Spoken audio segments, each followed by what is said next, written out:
Here is some backstory that contributes to why I want to shift. Yes, this is all connected to my troubled youth and everything. I'm gonna take somewhat accountability for the type of person I was when I was an early teenager. I never really made the best decisions back then. I was a very good kid, but for all the wrong reasons. I would let people walk over me, constantly give all my energy to people who didn't care about me. I stayed up late nights, not doing anything productive on the computer. I get constant crisis from all my devices I used. Here's the part, though, that was my Back to the Future moment. One bad thing I did changed the whole timeline of my life in this crappy CR, known as the world. We'll get back to this part later. When I was in school, I was never really considered the popular kid. I was always seen as a weird outcast, was never good with the ladies. My grades were always hit or miss. I also missed out on a lot of milestones. I never had my first kiss, and even to this day, I still don't have my first kiss. I couldn't learn how to drive at 16 because my parents couldn't afford driver's ed. I was never good at sports and couldn't join them, even if I wanted to, because my parents couldn't afford to put me in extra curricular activities.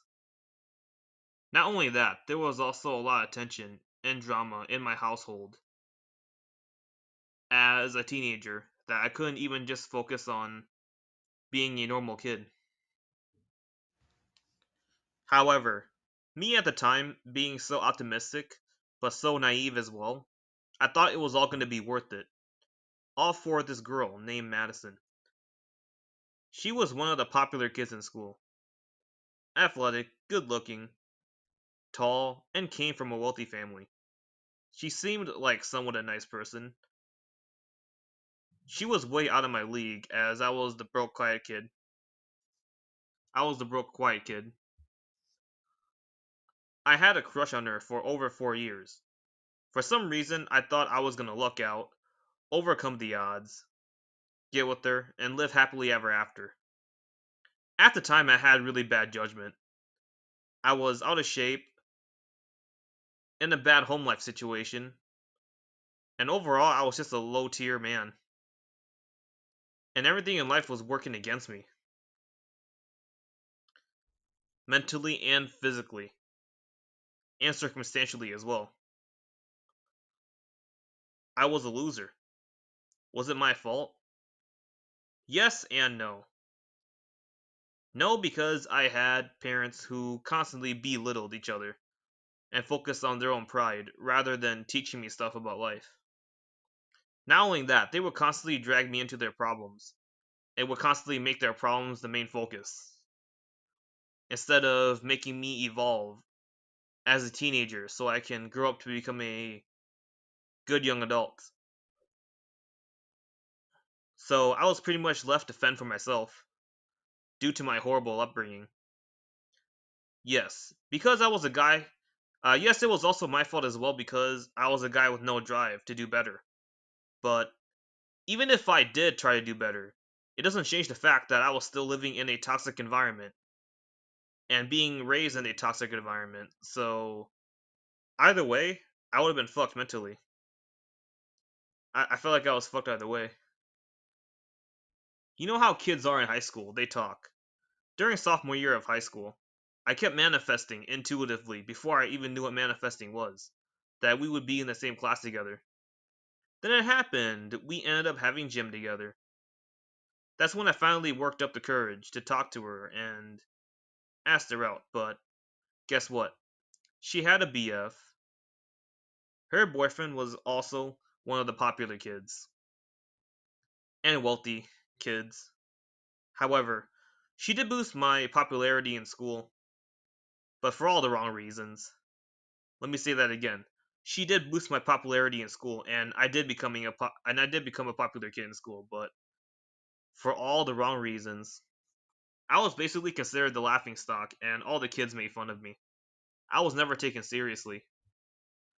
At the time, though, because I was very young and vulnerable, I was okay with it because I felt validated for the first time in my life. Most of the popular kids knew me through her, and I even gained a friend group that I hung out with all the time. However, they were terrible people. They would ridicule me, peer pressure me to smoke and drink. They would also leak embarrassing videos of me with the intent to ruin my reputation. The thing is, by this point, I had hit rock bottom. The original mission was to get with Madison, my school crush for over 5 years, but now I destroyed my own self respect just for her. The sad part is, I thought this was a good thing. She didn't give a damn at all about me. She was going from boyfriend to boyfriend, having fun in life, and to this day, she is still with the same guy from 4 years ago. What I did here was a perfect example of putting someone who doesn't even care about your existence in front of your purpose. Not only that, I found out she also wasn't the nicest person behind closed doors, as I always thought she was. She only cares about white people, which is her own people, and favors them. She's a hypocritical Christian as well, that puts down anyone that isn't in her wealth status. Her family as well dislikes everyone that isn't white enough for them. Deep down behind that pretty deep down behind that pretty face and nice personality was the typical woman with double standards. She pretended to be nice to me at my lowest and kept cheering me on out of sympathy.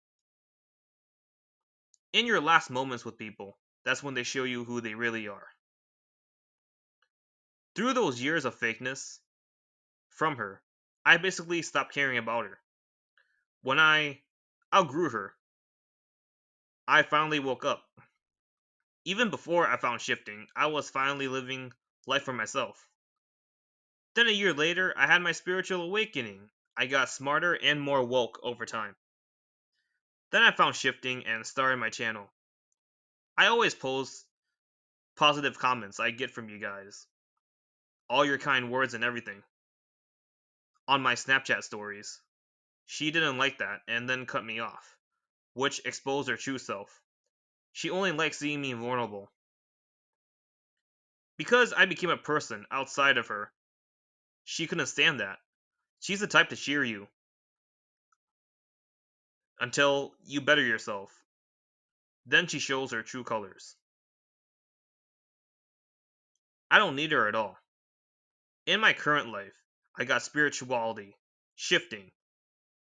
I have my comfort characters. I got my shifters, subscribers, people watching this video, my former teacher, who will be a big part of my story in my waiting room.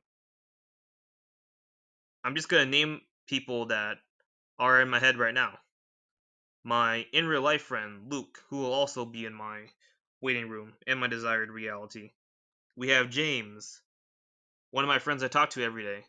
We have Key, Kira, Winston, and also any other girl's name I see, like, in the comments every time. It's like M. Morales or something. I'm so sorry if I butchered it, but yeah, her too. And everyone else. Most of all, in the next life, I won't waste 5 years on Madison's two-faced scumbag bitch ass.